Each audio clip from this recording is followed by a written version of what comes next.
There is but one truly serious philosophical problem, and that is suicide. Judging whether life is or is not worth living amounts to answering the fundamental question of philosophy.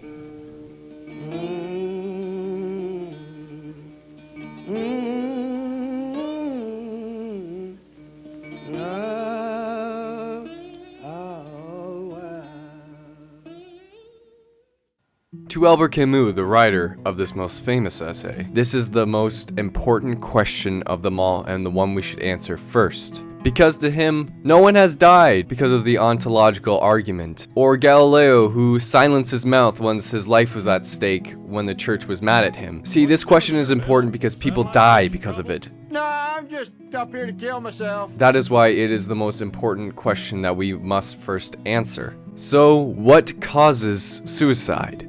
Well, we can't exactly know what causes someone to kill themselves. The Camus, he can't give us an answer, and nor can we. There is a lot of reasons for a person to kill themselves, whether it is mental illness like depression, bipolar disorder, and many others, or it is personal tragedies and sorrows.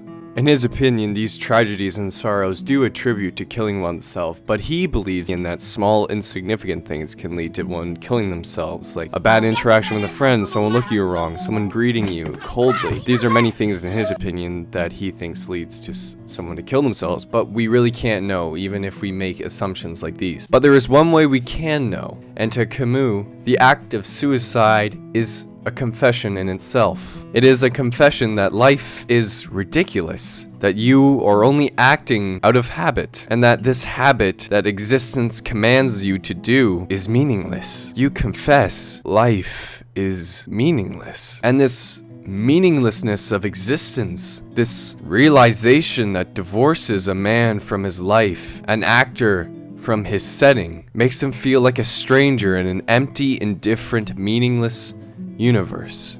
This feeling that drives men to die can be described in two words: the absurd.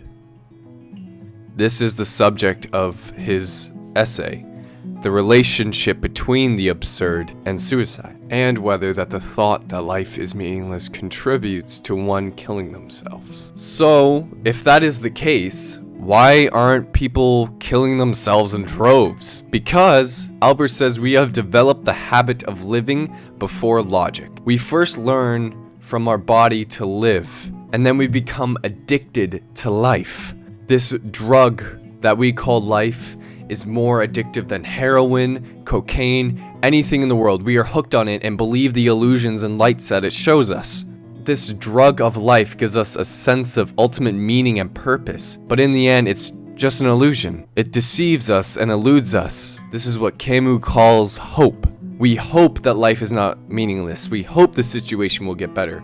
We hope we have a meaning and purpose, and we keep clinging to the drug of life, begging the light show us something, and we're hooked by it like a moth to a flame. So we're presented with two ideas to deal with the absurd: to hope or to die. But that's not enough for Camus. To him, there has to be more than yes or no. A third option has to be plausible, or maybe a fourth, to dealing with the absurdity of life, and therefore concluding this chapter of the myth of Sisyphus. It ain't no use to sit and wonder why, babe,